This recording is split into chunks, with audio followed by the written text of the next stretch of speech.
Okay, great. Welcome everyone. Welcome to Idea Micro, and this is I've lost count how many, but our annual combined also micro ID meeting. And Ruan is going to present online today. We've discussed his study before on clinical metagenomics, and we're hopefully soon going to start recruiting patients. And he's going to present to us on that. Thank you very much. Ruan, do you want to just say something so we can make sure that we're Sure. and share the screen? Ready to go. I'm going to share my screen.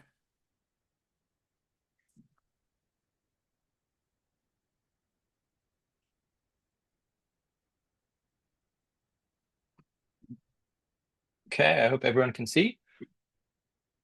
Yes, we can. Perfect. All right.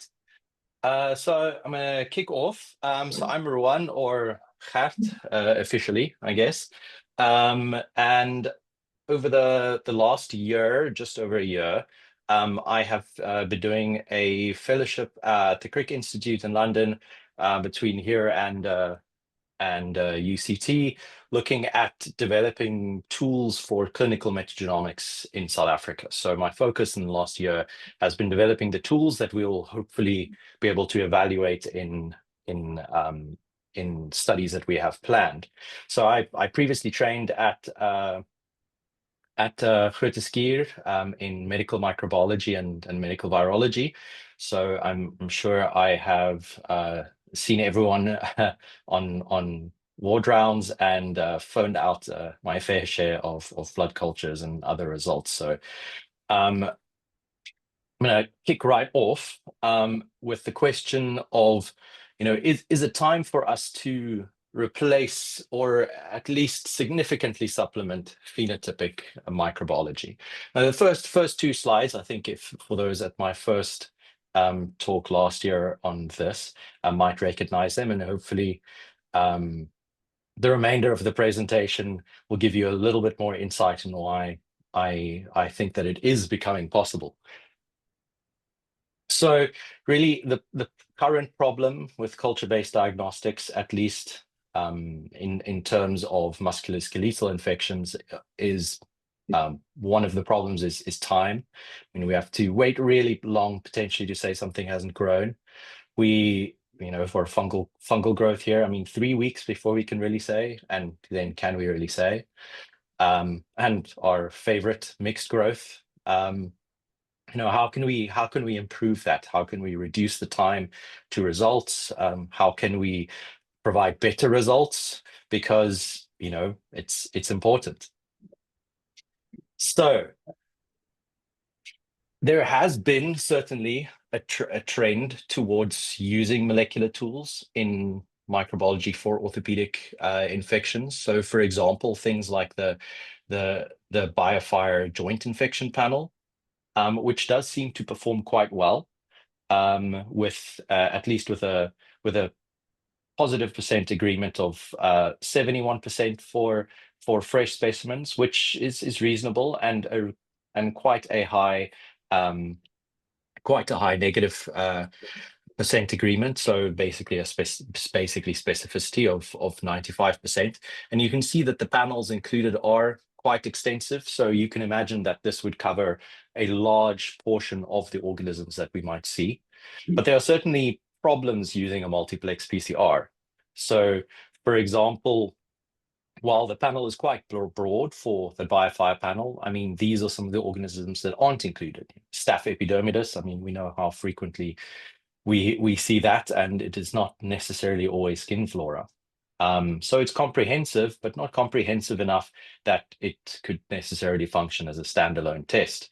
And then there are also false positives. So from this paper discussing this evaluation of the panel, they commented on a false positive salmonella, that potentially it was the patient's turtle that contaminated their skin. Right, so that brought me largely to metagenomics, where the sensitivity does seem to be on par, if not greater. This is from a from a systematic review and meta-analysis done a few years ago, and certainly the technology has improved since then, where the combined sensitivity was about 93% and specificity of 95%. And really critically, clinical metagenomics detected pathogens in 54% of the culture negative PJI group, which I'm sure is extremely useful information, particularly as a lot of patients will present having already had antibiotic exposure, and that makes it really complicated for us to advise on what the best therapy would be, other than looking at an antibiogram. And then the other major advancement really progressing over the last few years is the development of molecular workflows that can really very well report on susceptibility. So this tool, Aberrant AMR, is an ISO-certified genomics workflow for surveillance and identification of AMR. And it really performs quite well with an accuracy of 98.9%. And that is relative to the gold standard culture-based method for Salmonella in this case. Which, I mean, to be fair, that this performance of 98.9 is far greater than we would see when comparing the various culture-based methods that we frequently use. And it's really not just for Salmonella there that was reported. Whole genome sequencing tools for Neisseria gonorrhea are emerging. Whole genome sequencing tools for predicting MICs from Streptococcus pneumoniae are becoming more prevalent, to the point where, for example, for Neisseria gonorrhea, a reference lab in Canada was evaluating, which of the culture-based methods to use as their gold standard for susceptibility testing. And there was such variability between the two methods that they were evaluating that they evaluated, that they did whole genome sequencing to decide, we need a third test to be able to say, well, that one is probably right. And it performed so much better than the culture-based methods that they just switched switched to using whole genome sequencing as their reference methods for susceptibility testing for Neisseria gonorrhea, as opposed to culture. All right, and then the other big potential benefit is time to results. So, I mean, if you use a real-time sequencing approach, such as Nanopore, but really that is no longer the only technology that can do that. So the newer versions of the MiSeq, you can have results in a few hours, 5 to 6 hours, as opposed to the previous versions where you would need to wait at least 24 to 56 hours. So even the short read, the newer short read tools are also starting to produce results far sooner than you would expect with culture-based diagnostics. All right, but we do still have a very straightforward phenotypic microbiology space to replace. But it's worth pointing out that while it seems quite simple, we take a specimen, we grow it on a plate, and we have a result. It's really not that straightforward. So, for example, for us to be able to culture something from a sample, there needs to be standardized, quality-controlled medias, and there needs to be near at least universal procedures and policy for how those samples are managed, which transport medias are used, the inoculation from that sample onto culture plates, how to incubate it, at what temperature, for how long, when to read, and then, for example, UCAST or CLSI or USCAST criteria for interpreting those results, which is supported by significant amounts of research and not just a thumbsuck. So really, it seems like it's a simple system to replace and simple to transition, but really there is still an ongoing huge amount of research that goes into making it a standard and reasonably simple and straightforward methodology in terms of phenotypic microbiology that can be used for clinical diagnostics. So really, my work is trying to do some of that work, to do some of that tool development to get clinical metagenomics and what we need it to do, to the point that we can say, well, it's really pretty straightforward and quite routine. So the first thing that's really important for clinical metagenomics is the sensitivity issue. So when you take a clinical sample, especially a tissue sample, the vast majority of DNA, and I should say, I mean, for those that might not be familiar with the term, but clinical metagenomics basically means that we take the sample as is and we sequence it and extract all the DNA and RNA and potentially proteins if you're doing some additional omics approaches. But largely, you take all of the DNA in that sample and you compare it to a database. And if the organism in that database, or you have enough sequence data from that organism, you can say with reasonable certainty, okay, that organism is probably in that sample, right? So similar to culture in a way, instead of us inoculating a agar plate, we do a DNA extraction and we put it on a sequencer, and we see what sequence data we can push out. But the problem, as I said, is when you culture a sample on an agar plate, the organism is the only thing that's going to grow on the agar plate. You're not going to be able to, the human material is not going to grow on the agar plate, even though it is by far the most abundant biomass in that sample. But with sequencing, the human biomass is still sequenced, because human DNA and bacterial DNA are, well, they're just both DNA. The sequencer, you cannot just intrinsically distinguish between the two. So both will be produced. So the problem with sensitivity comes in that most of what you get out of that assay is just human DNA.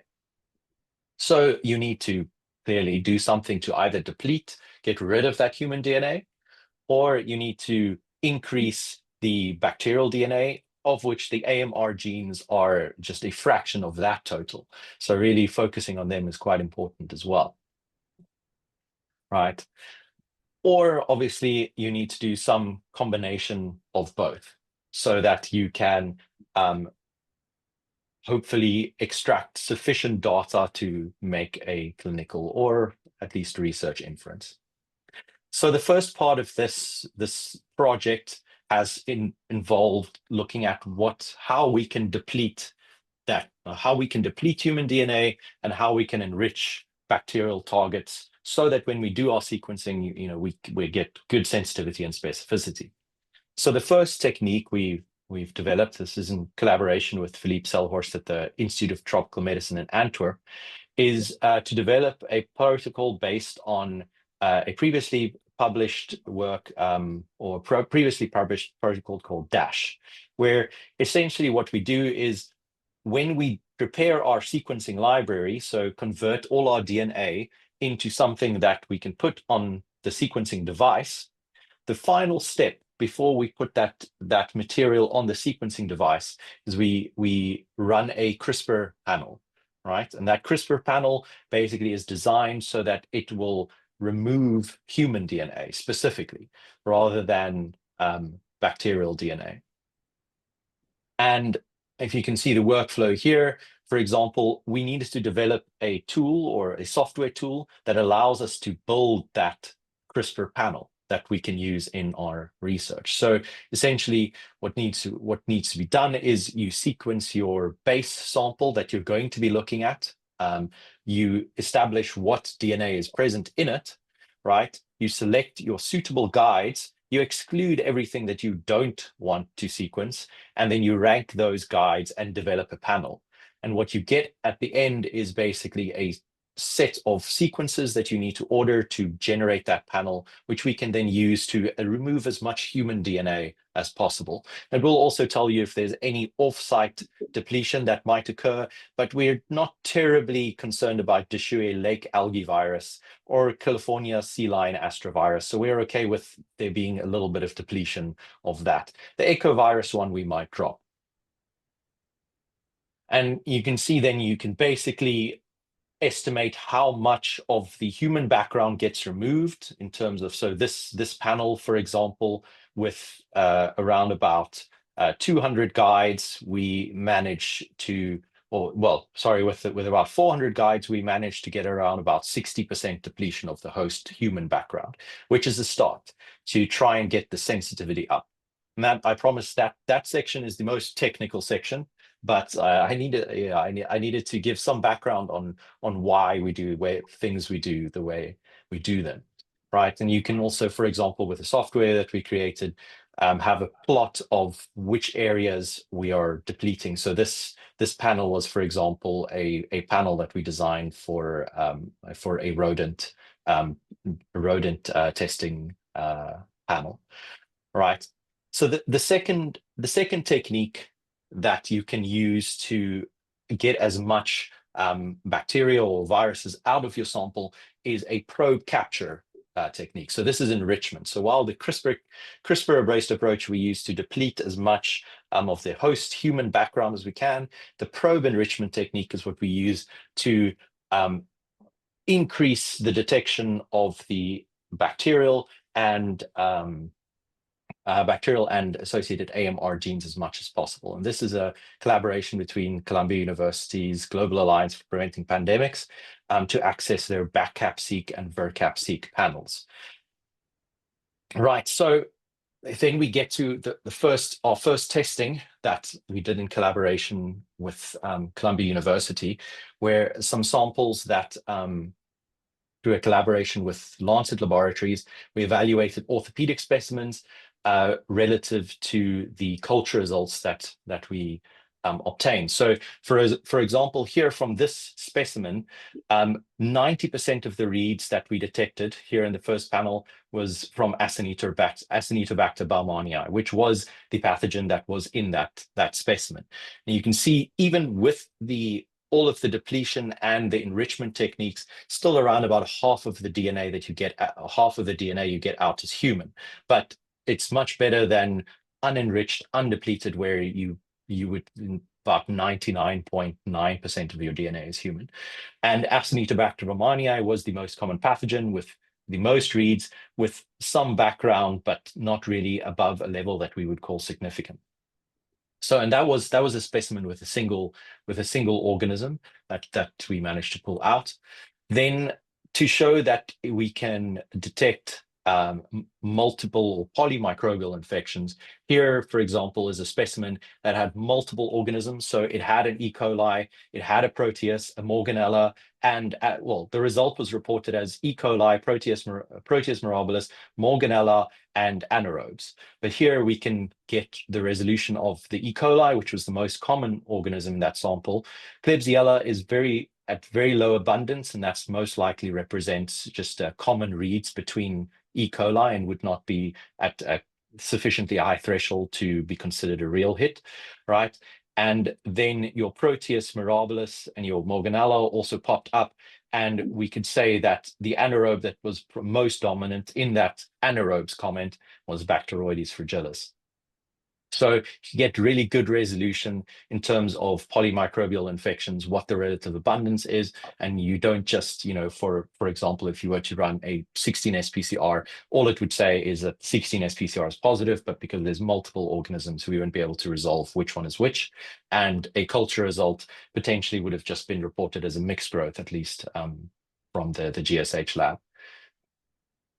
If you look at the ones that we've tested, so I've shown you those two specific examples, but if you look at the set that we've tested so far from that collaboration, the sensitivity has been around about 95% compared to standard culture, which includes 16S PCR when relevant and includes the BioFire panel when used. Or no, it's not. Yes, I cannot recall now if it was the study used the BioFire as well, but I will check that if anyone is interested. And then specificity was about 92%, so really comparable to the study, the meta-analysis that looked at metagenomics. And interestingly, the specificity here, the decrease was largely due to us picking up spores, anaerobe spores. So the one challenge, however, with the probe capture-based approach is that it's extremely expensive. So here I have been evaluating an alternative approach to enrich bacteria from specimens. And that's largely because the probe capture based approach, for every single bacteria that you would like to include, you need to include a specific probe set, right? So you can imagine if you need 100,000 probes to cover E. coli, you need an additional 100,000 probes to cover Klebsiella, and an additional, et cetera, et cetera, et cetera. So you end up with having probe sets in the millions. And each of those needs to be synthesized, and that can become quite expensive. So what I've been evaluating is an alternative approach where instead of targeting the pathogens once the DNA extraction has occurred, rather targeting the pathogens while they are still in the sample, so still intact. So direct pathogen capture rather than capturing of their DNA.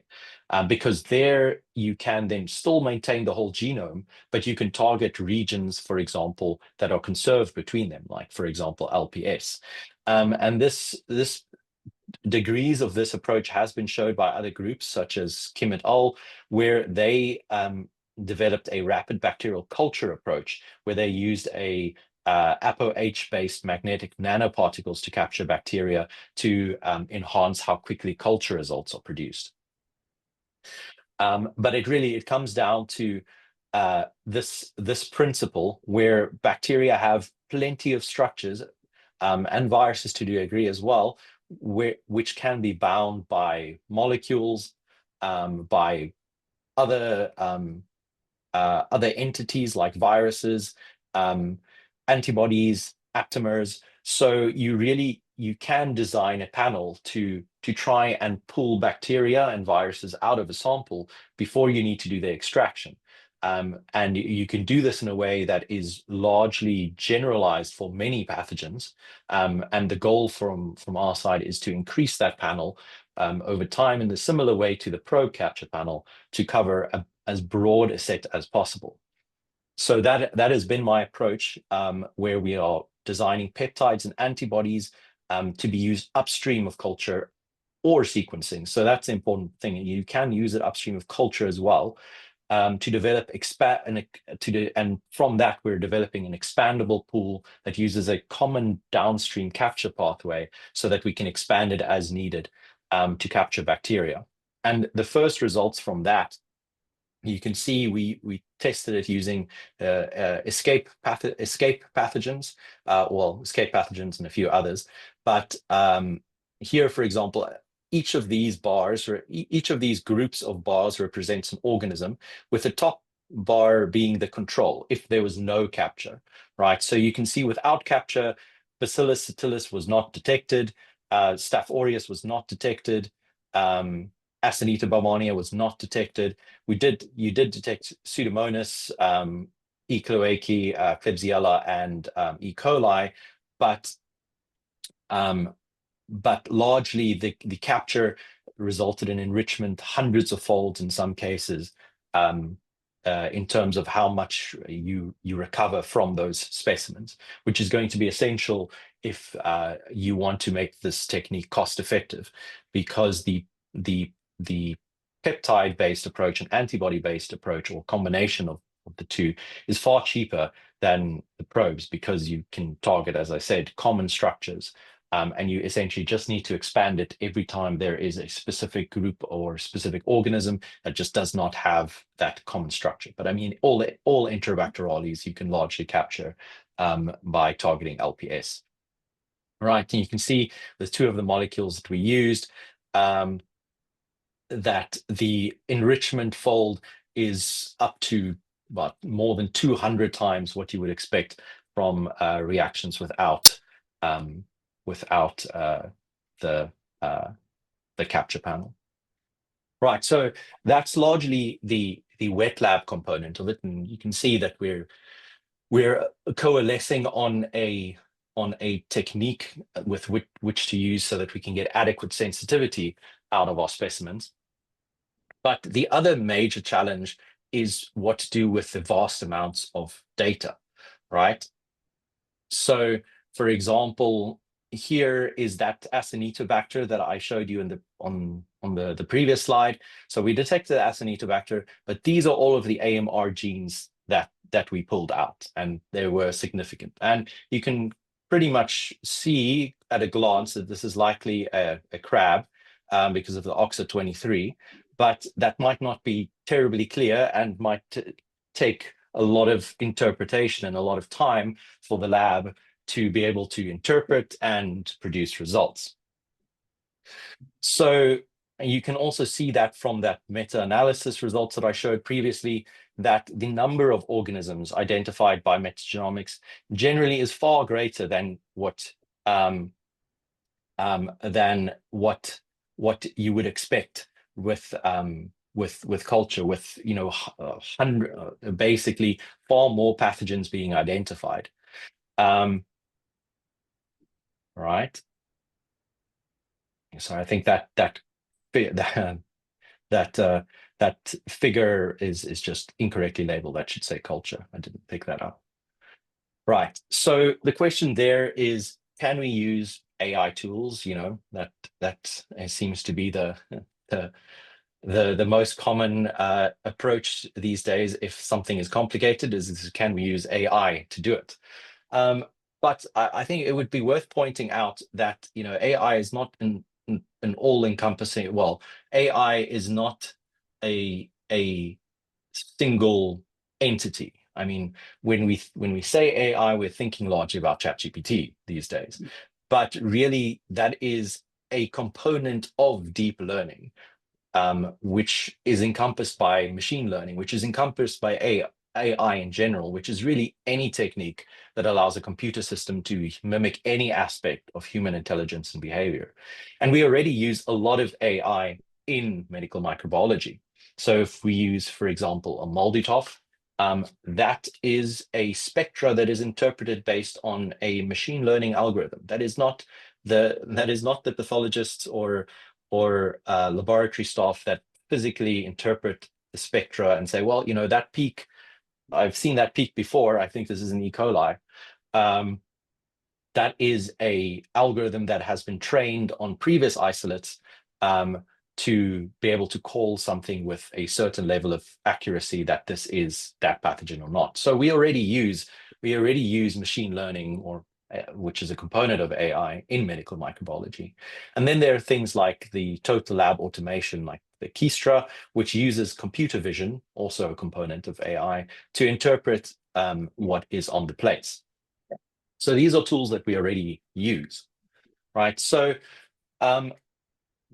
for the second part of what I've been working on, has largely been that software. So developing the expert tools and rules to interpret that data that we get from our metagenomics so that it's interpretable.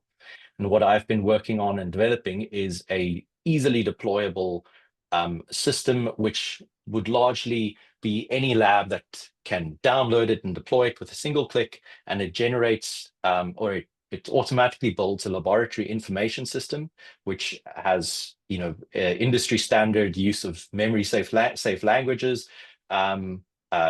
limited third-party software dependencies, like industry best practices in software design, like multi-factor authentication, encryption, so that you can, with limited bioinformatics expertise available, still benefit from at least this early phase of exploratory research in how we can apply this to the clinic,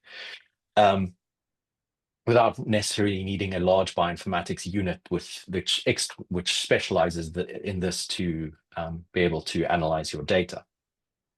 So for this part, I thought I would give you an example of just one aspect of that software in terms of how it goes about interpreting results and recommending or ranking the most appropriate choices. So, for example, you might get this report, and I'd invite you to just observe and decide what you would most likely want to treat this infection with.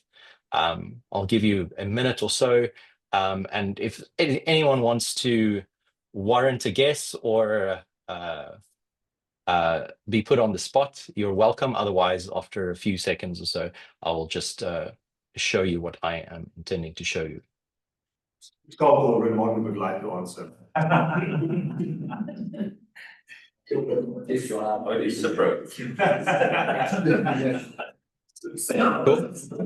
Final answer, ciprofloxacin. Yeah.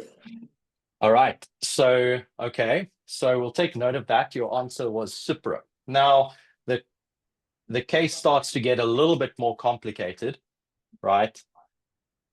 And a blood culture is received, and this result is given. So this is the same patient. Blood culture was taken the next day, and this is what it grew. So what would you treat with now?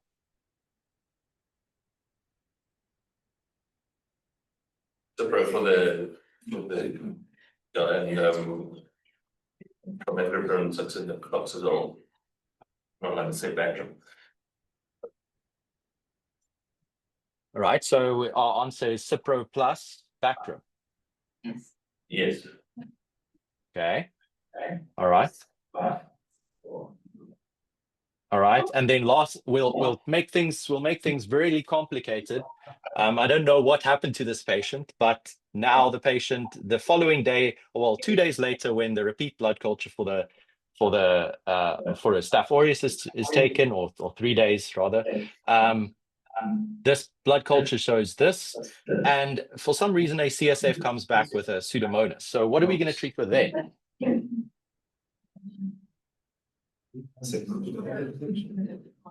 The second page is not blue. Sounds just like Oh, still Cipro and Bactrim.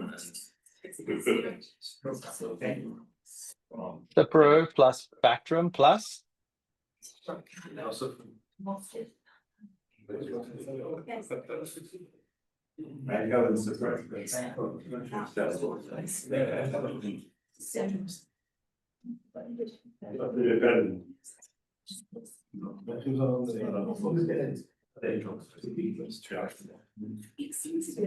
Just go back a slide. Okay.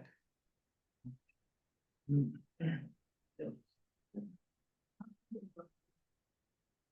don't have any anyway in this it's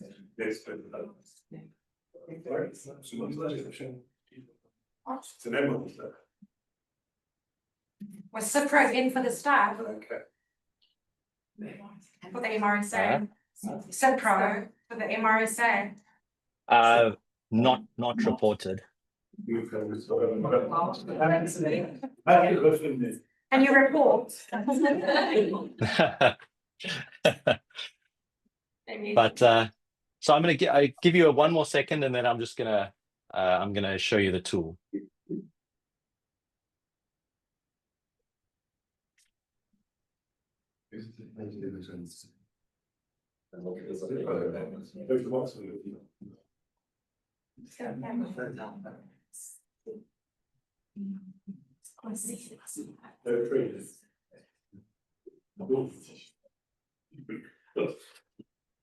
Okay, I think that's long enough.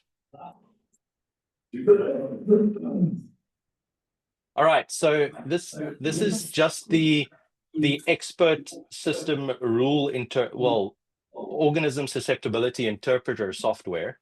And basically, I've just input the same susceptibilities and site of infection for the first isolate. And let's see how long it takes to decide on a treatment. All right.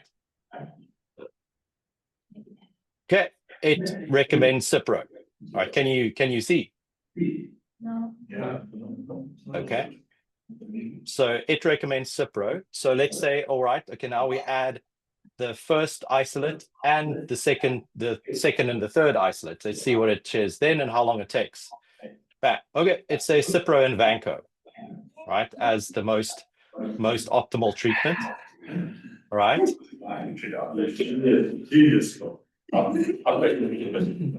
And then the third one, where it's all 5 isolates, it recommends ceftazidime, Cipro, and vancomycin. Right. I think, the Pseudomonas, did I make the this. Does it give a probability of outcome? Hey, well, that'll be from the clinical studies afterwards.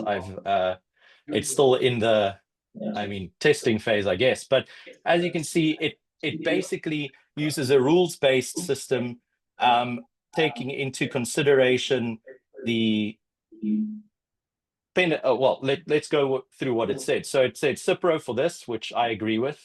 You know, you had basically amikacin and Cipro for a tissue, so Cipro made sense. Then blood culture. So here it deferred to vancomycin instead of Bactrim because of, you know, with the MRSA with vancomycin being our preferred therapy. I'm sure that may change over time, but at least the rules that it's applying at this stage would recommend that. And then it still allows the Cipro for the enterocloaci. And then adding the CSF, then it will allow the vancomycin for the enterobacter, for the enterococcus, and for the pseudo, it wants to give a beta-lactam, with ceftazidime being probably the ideal agent in this case. So, I mean, you may disagree, but basically what it does is it considers all of the features of the antibiotics, toxicities of various combinations.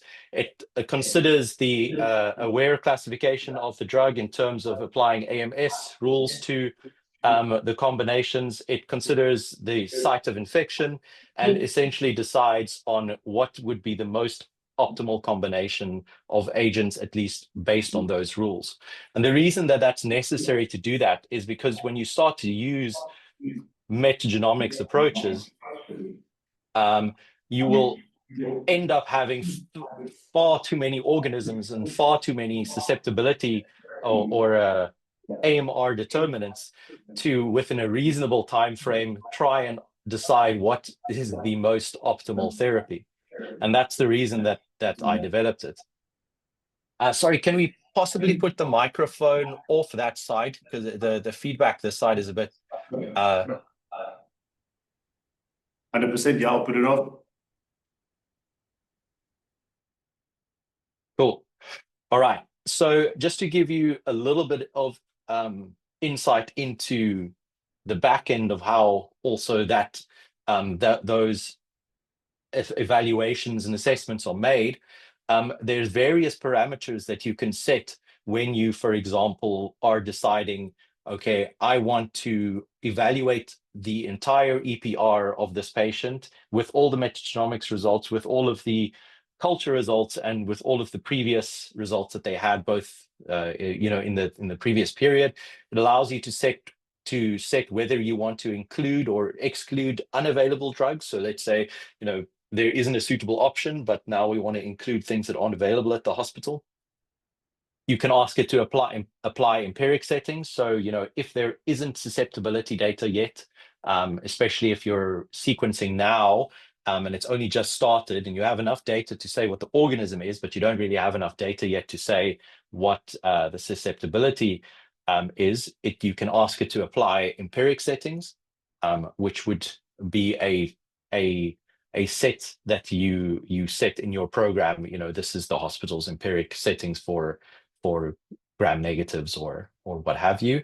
Do you want it to accept intermediate results, which obviously it defaults to something, but you can change it if you want to play around with the most optimal therapy. You can tell it whether the patient is from the community, and you can modify what that means, right? Site suitability to accept. So will it only accept things that are optimal at a site, or things that are with reasonable evidence, or will it accept anything regardless of site penetration? So these are things that you might tweak if you don't get, if there isn't any suitable antibiotic, and you might kind of set it down to see, you know, if we don't take that into consideration, is there a drug we could use? The pregnancy level, at what date to make the interpretation. So you could say, well, you know, I want to make the interpretation now, but I was also quite interested what the optimal therapy would have been 3 years ago when XYZ happened, right? And And then obviously facility setting name, if you have specific settings that you have created for your hospital that you want to override any default settings, you can specify that as well in your program, right? And this is, for example, what at the back end, what the result will look like. So it basically gives you a therapy option where it would then tell you for this specific infection, where here it was, you know, just a MRSA with E. coli and Pseudomonas bacteremia, it will basically tell you that these are the two drugs. It might give you multiple options of therapy if there is more than one equivalent treatment, but usually there is one that, based on all of the toxicity, aware, site penetration, etc. criteria, that on an absolute level the score is greater for. And then an aspect that I'm working on at the moment is to include dosing units and intervals as well, in collaboration with the pharmacology department here at UCT. All right. What it also will do is will give you evidence behind, for example, recommendations, right? And it will also really, which I think is very important, it will tell you exactly why any specific drug or agent is suitable or unsuitable based on various criteria. So it might recommend you use, you know, ceftazidime, but you might wonder, well, can I use ampicillin, right? Then you can go into the kind of information and say, okay, well, can I use ampicillin? You know, the route specified is any administration route for this organism at this site. Can I use it? Right. So in terms of drug availability, it was available. There was no allergy issues, pregnancy, hepatic, renal, age, or site issues in terms of the drug penetration. But in terms of stewardship, I mean, it might not have been suitable because there was a, you know, cloxacillin that was a cloxacillin susceptible one. But most importantly here, it was either it's intrinsically unsuitable for that specific indication, or it was inferred as not susceptible, right? So just in terms of how it makes that classification, because what it does is it looks at every possible antibiotic combination and then ranks these.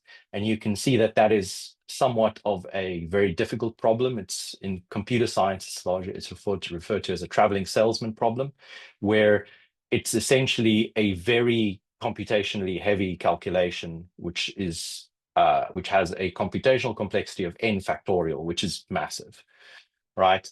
So when I initially evaluated the first version of the algorithm, you can see as soon as it's trying to evaluate more than 8 different isolates, then it times out. Basically, it takes more than 100 seconds to be able to make an inference because it needs to evaluate so many options. But after applying various heuristics, such as very early excluding impossible options and how you rank which options you evaluate first, you can improve the classification time, and it really takes about 0.1 seconds for any number of isolates to make inference about the most appropriate combination to use for the provided organisms. So that's largely the background on the various tools and technologies that is going into this project.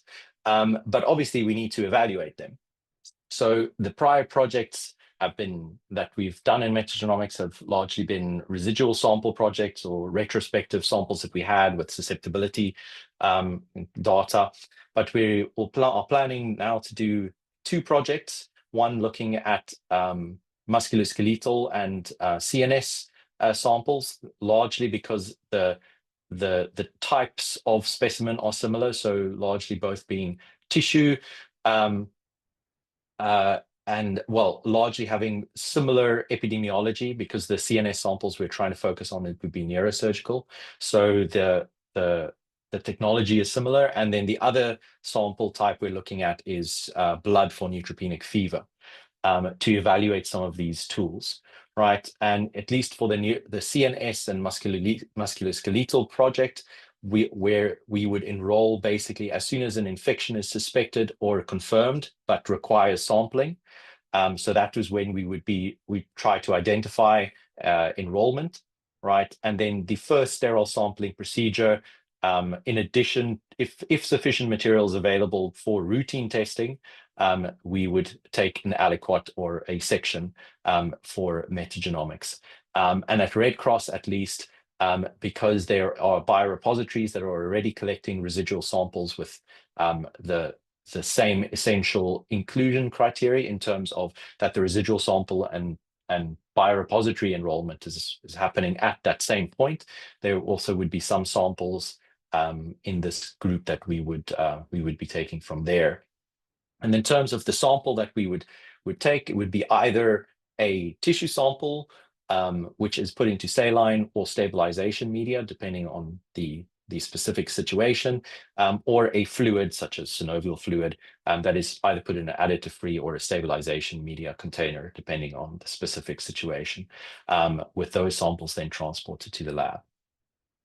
And that is me. I apologize if it was a bit technical, but I think, if I think it is worth pointing out, the technology and the work that has needed to go into establishing, what techniques are we actually going to use so that we give the best evaluation of the technique, and also some insight into the tools that we will hopefully downstream use to decide how to interpret those results, because ultimately it's largely going to be not practical for a clinical microbiologist, for example, to sift through massive amounts of sequencing data and AMR genes. That does need to be devolved to an algorithmic approach, just as I'm sure the first groups that looked at MALDI-TOF spectra did it manually, before it became clear that to use it clinically, you need a machine learning algorithm to evaluate it. And that is that. So just some acknowledgements. This is all falls under the PRIC Africa Network project, which is funded by LifeArc. Various collaborations, some collaborators, some in the room. My PhD supervisor in computational biology, where under which the work related to the algorithm development falls. My CRIC mentors, so at UCT, Prof. Adrian Brink, and at the CRIC Institute, Prof. Robert Wilkinson.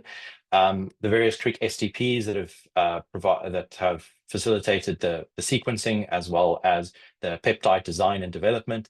Clinical collaborators, as I said, many in the room, and students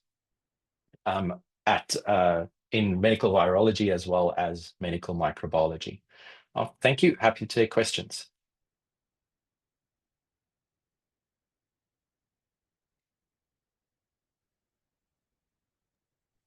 Yeah, thanks, Ruan. I've written a few questions down that I asked the orthopods later. So, I mean, firstly, just logistically, I'm very intrigued to know where we are with the approvals and when do you think we'll start collecting data? So all of the approvals have been sent to HREC about, a few weeks ago. So I would expect that the approvals should be out by the end of the year before they close. And then I think as soon as the approvals are in, then I will let you know and we can discuss this, a specific approach. But in terms of the sampling containers and the setup for storage, et cetera, those are all have been ordered and prepared. So other than approvals, everything in terms of that is ready to go. But yeah, that's where we are with that. And for the study, is the Yes. metagenomic, are you going to pull that or batch that and do it all together? Yes. For this, the first kind of foray into prospective evaluation, we will collect the clinical information and prospectively collect the samples but we are not going to provide the metagenomic sequencing results in real time, because I mean, it is still an investigational assay, and we still don't necessarily know the best way to apply it to clinical practice. So, but that is ultimately the purpose of the prospective work. Yeah, Rob, thanks, Ruan. The question you posed right at the beginning is whether the genomics testing would replace conventional testing. So obviously the one is a scientific validity, but the other is the cost, because already the funders have flagged genetic testing or PCR testing is one of the highest laboratory costs they are facing at the moment, and are actually working sort of to try and ameliorate that risk. So commercially, do you think this will be the same pricing as cultures? And would we still need to do as many samples? In orthopedics, we often take 3 to 5 samples of an infection to rule out, false positives and so on.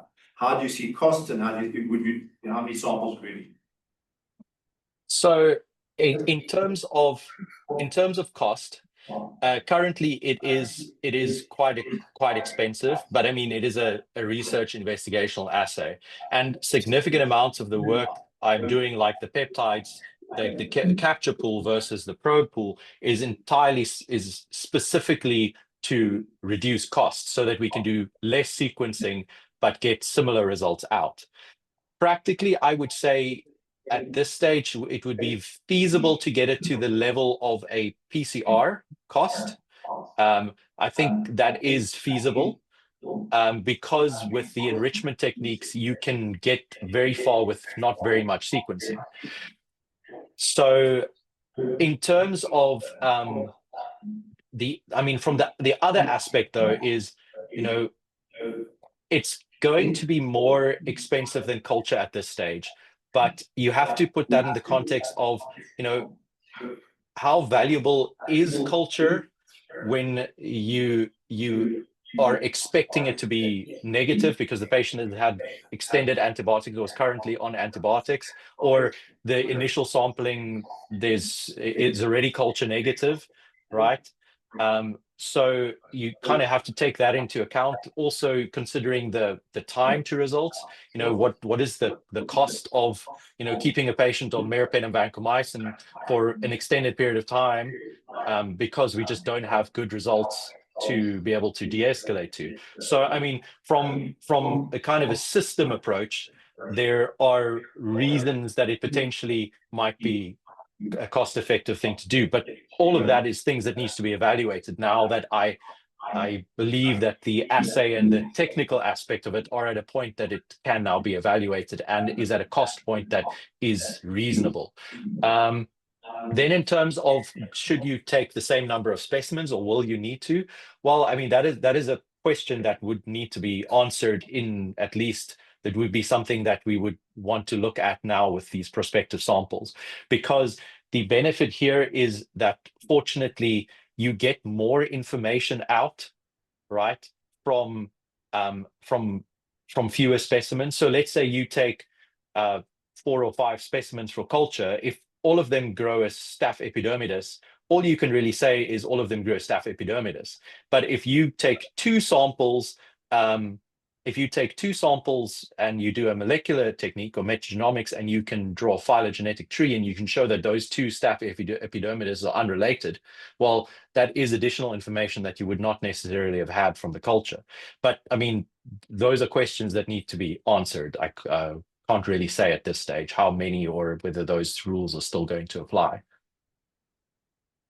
Michael, what tissue are you looking for? Like what anatomic areas, what type of tissue are you looking for? Are you looking for implants as well, just tissue? So at this stage, we would be looking for tissue, at least for adults, we would be looking at primarily prosthetic joint related tissue, but not the implant themselves. So, synovial fluid, synovial biopsy, bone, not so much. It's largely just, it needs to be something that we can macerate and do a DNA extraction.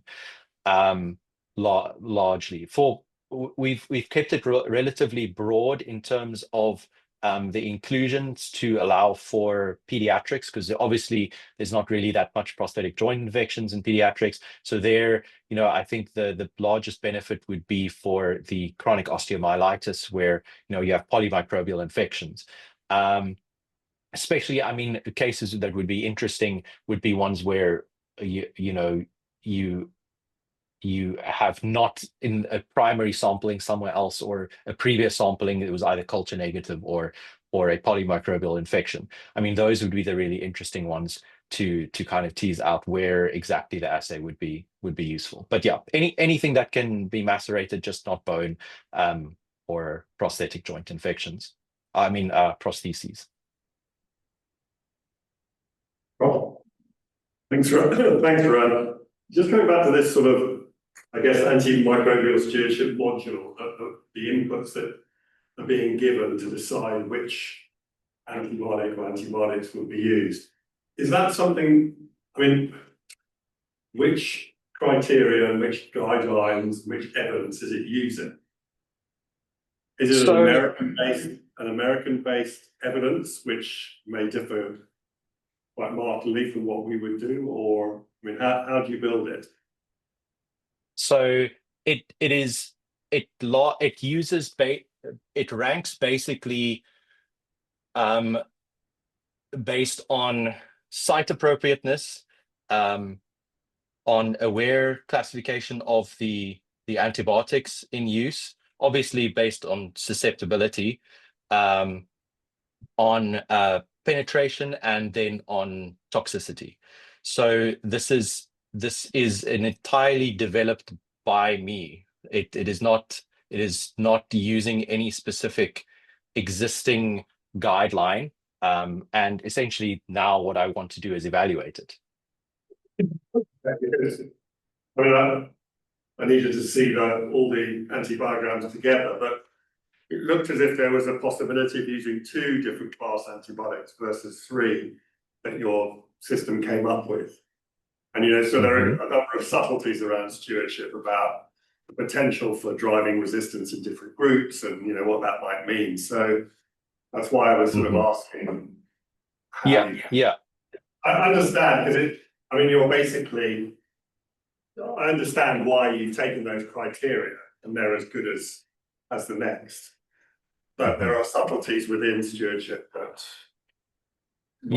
And I mean, essentially that is one of the reasons that I also added the facility settings as a specific parameter, where if your institution would like to override specific aspects of the rule, you could, for example, say, no, at Grooteskiel we do this. You can still apply that and modify kind of the order, or the kind of preference that how it ranks essentially drugs, or how it makes that decision. But yeah, I mean, look, if there was a defined existing gold standard way of doing that, I probably would have taken it.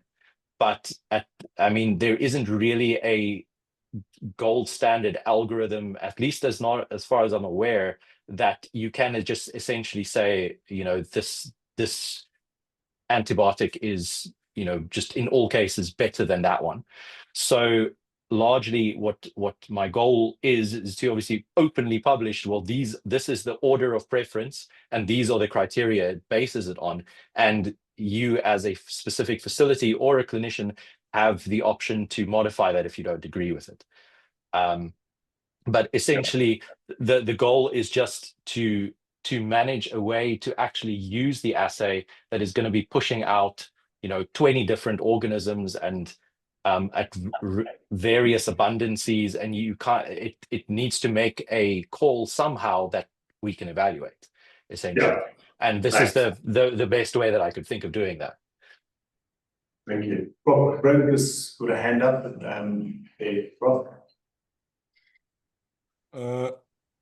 Hi, everybody. I just want to come back to, well, thank you, Ron, for trying to present a very complicated business otherwise. Secondly, to come back to, so we're really looking forward in the prospective recruitment and testing of this metagenomic kind of molecular thing. The issue is that it has to be translated into bedside enablement. It is getting cheaper to answer, I think it was Moritz who asked the question. So ONT sequencing is dropping dramatically, even with a rand. But Mark, to answer your question, the software and the stuff that Ruan is developing, these tools, is really to take all that metadata, try and purify it, well, from a prosthetic joint infection point of view. You are going to sequence so many resistant genes that may or may not even be expressed in conventional microbiology.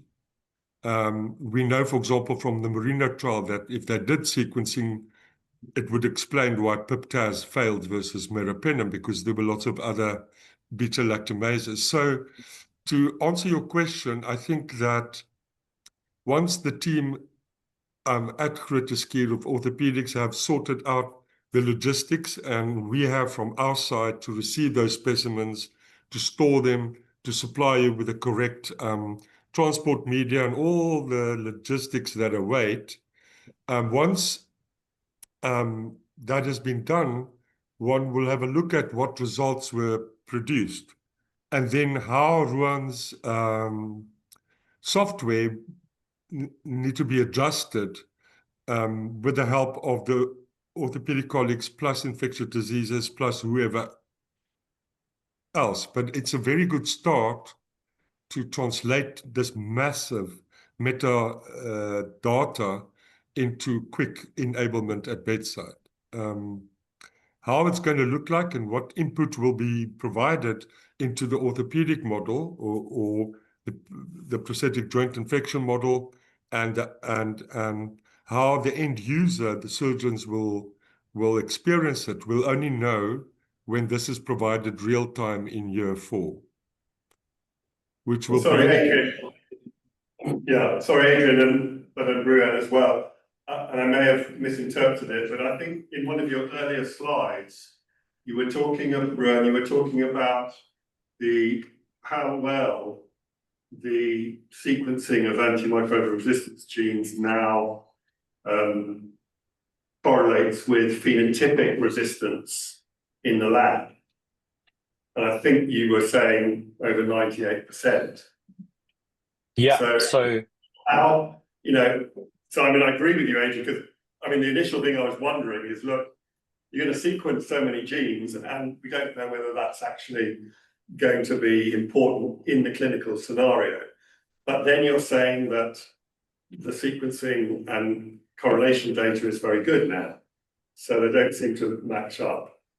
For specific organisms, the data is very good. So, and it's also, calling resistance is easier than calling susceptibility. I think is the important aspect now. So for probably for Enterobacterales, for Staph aureus, for Strep pneumoniae, and for other streps, the predictive tools based on genomic data are very good and on par with culture based at this stage. But for things like Acinetobacter, Pseudomonas, it is still quite challenging. And part of the work largely is to try and unify as much as possible, which through things that I did not necessarily present around that linkage, but to kind of move all towards that same level of accuracy.